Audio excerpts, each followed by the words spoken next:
Avant d'aller juste sur cette clé-là, est-ce qu'il y en a qui, juste comme ça, en levant la main, ont observé des changements sur l'avant, l'après par rapport aux situations stressantes? Vous pouvez juste lever la main, juste que j'ai une idée de si vous avez observé des petits changements sur l'un des 3 niveaux, tête, cœur, corps. OK, ouais, donc un peu plus de la moitié. Bien.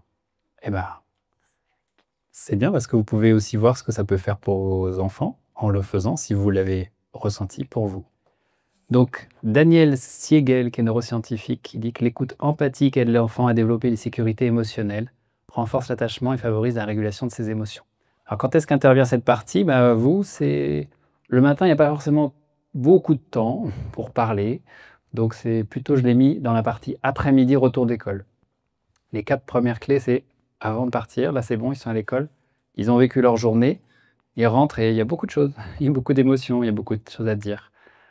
Gottman, qui est psychologue, qui dit que les parents qui pratiquent l'écoute empathique aident leurs enfants à mieux comprendre et gérer leurs émotions, ce qui améliore leur concentration et leur capacité à apprendre. Donc, qu'est-ce qui se passe? Quand je vis une situation, eh bien, je vais développer des pensées. Donc, ce qu'on appelle des interprétations, des croyances, des opinions, des jugements, des préjugés, des idées. C'est ce que je vous ai dit tout à l'heure quand je vous ai dit pensez à une situation stressante. Quel est votre dialogue intérieur? Il y a quelque chose qui se met en place. Tiens, il y a ça. Même là, vous êtes en train de m'écouter et il y a des pensées qui se mettent en place. Donc, vous êtes en train de mettre des pensées comme voilà, des pensées, des opinions. Oui, bien, pas bien. Des jugements. Waouh, c'est nul ce qu'il dit. Des idées, ou au contraire, ah, super. Des interprétations. Donc, il y a ce qui se passe. Ce qu'on est en train de vivre, c'est là. Et par rapport à ce que vous êtes en train de vivre, que ça soit une situation présent, passé ou futur, hein, ou imaginaire, il y a ce que je vais penser. Donc tête, on a donc notre petite tête qui arrive là.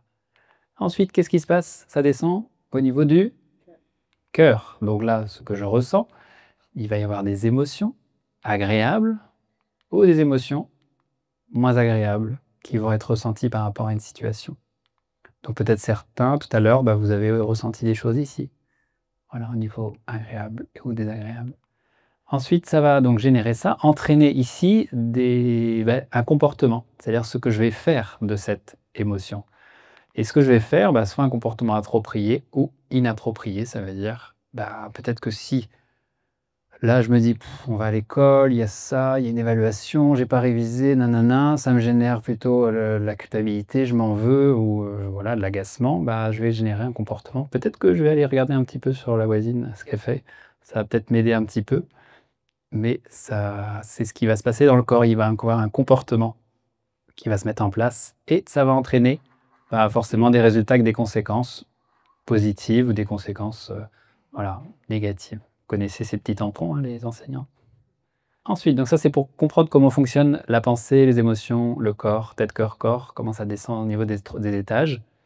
Et donc il y a différentes approches sur l'écoute. Vous connaissez sûrement la communication non violente de Marshall Rosenberg, qui propose plusieurs choses et surtout lui, il propose une chose intéressante, c'est d'aller chercher les besoins qu'il y a derrière chaque émotion. Il y a un support qui existe, mais il en existe plusieurs, hein, ça s'appelle la roue des émotions et dans cette roue, il y a des émotions qui sont nommées et des besoins qui sont autour. Et l'idée, c'est que les enfants peuvent utiliser cette roue pour les aider à mettre des mots sur ce qu'ils ressentent et aller écouter leurs besoins. Quand il y a une émotion, il y a un besoin. C'est le principe de la CNV. Quand je ne suis pas bien, c'est que j'ai besoin de quelque chose. Il y a aussi la méthode ESPER de Jacques Salomé, donc français, qui lui a beaucoup invité à parler avec le jeu. Et il a utilisé pas mal ce qu'on appelle les objets symboliques. Et ça, c'est super. Avec vos enfants, vous pouvez leur dire, par exemple, si tu sens qu'il y a quelque chose qui t'a pas plu aujourd'hui, vous prenez un objet, n'importe lequel, un crayon, une gomme, une trousse, et vous lui dites, imagine que ton inconfort, là, ce qui s'est pas bien passé aujourd'hui, ça correspond à cet objet-là.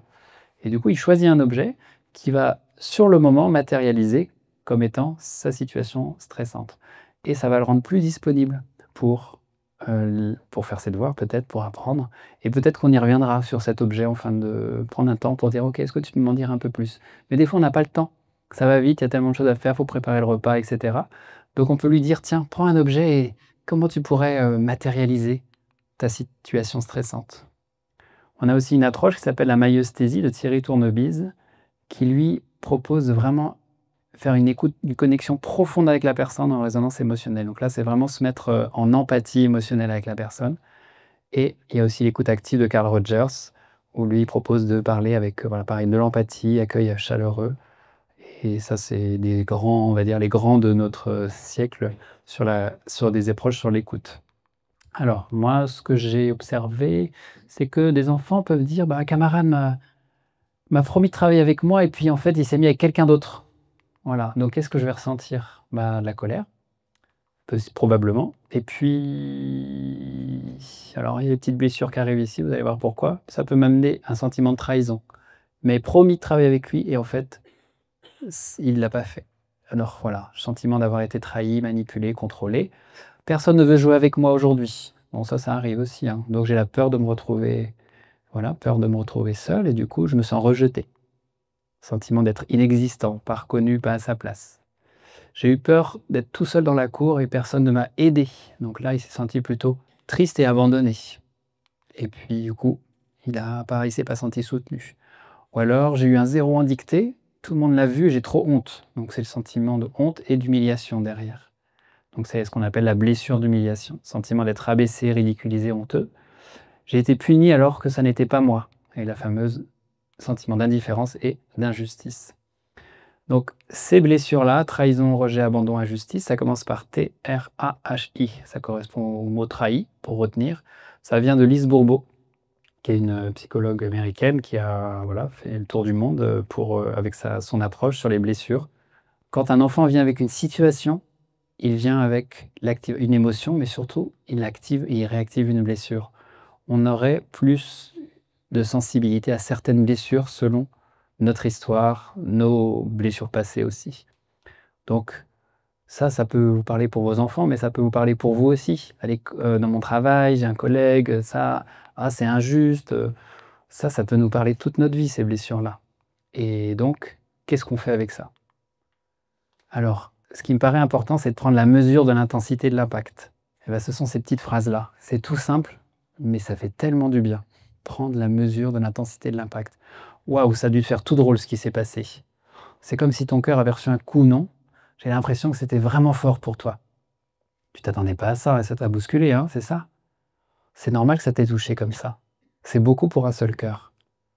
Voilà. Alors, ce sont des phrases, mais faites vos phrases et faites-les pas avec votre tête, faites-les avec votre cœur. Et là, dans cette partie mesurer l'intensité, ça vient plutôt de l'approche de Thierry Tournebise, qui a mis en place ce qu'on appelle la myostésie. Ça me fait penser à un exemple. C'était un moment avant l'accouchement, il y avait un bébé qui était retourné, quelqu'un qui s'occupait de la maman. Là, il est allé poser la main sur le ventre, il est allé le rejoindre là où il était, en disant: «Bah, je vois que ça n'a pas l'air facile pour toi de vouloir descendre et de mettre la tête en bas et tu as l'air bien là-haut». Donc en fait, il est allé prendre la mesure de l'intensité de là où était l'enfant. Il est allé là où l'enfant était. Il est en train de dire: «Bon allez, je te fais une prise de 4, je te retourne et comment on fait pour appuyer?» Il est allé rejoindre l'enfant. Alors vous allez dire: «Bah oui, mais il l'entend pas». Bah, il l'entend par la mère aussi. Donc la mère, elle entend ça et l'enfant, il le ressent. Et donc, aller rejoindre l'intensité, ça, franchement, si on faisait ça plus souvent, et que ça s'appelle CNV, écoute active, on s'en fiche, peu importe du nom, c'est aller rejoindre ce que ressent l'enfant quand il vit une situation. Et c'est le ressentir avec le cœur. Et puis, je trouve que j'ai rajouté ça, identifier le besoin. Une fois que ça a été nommé, eh bien, de quoi aurais-tu besoin dans cette situation? Est-ce qu'il y a quelque chose que tu aimerais pour t'apaiser? Tu veux qu'on cherche ensemble ce qui pourrait te faire du bien maintenant?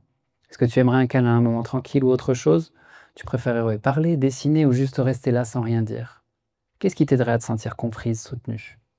Voilà, je trouve que ces 2 étapes-là, sur toutes les approches que j'ai montrées avant, c'est les 2 que je garderai, on va dire en pratico-pratique pour vous en tant que parent avec des enfants et même un couple dans un couple, bah, OK, ouais, je vois que ça n'a pas été facile ce que tu as vécu. Et il n'y a pas besoin de beaucoup de mots, il n'y a pas besoin de dictionnaire pour savoir quels sont. Vous pouvez les noter ces phrases, mais trop pensez à votre enfant et quand il va pas bien, et bah, rentrer en empathie avec lui, c'est ça, c'est dire: «Bah, ouais, je vois que ça n'a pas été facile, ça a dû être intense pour toi». On veut mettre des mots avec notre tête sur ce qu'ils ressentent. Mais non, c'est pas de la colère, c'est peut-être de la tristesse. Attends, je regarde ma roue des émotions. Il m'a dit quoi monsieur Ménien? C'est peut-être, de la peur. Non, bon, on peut faire le tour des émotions, mais Au final, c'est pas tant nommer l'émotion, c'est être avec l'enfant quand il ressent son émotion.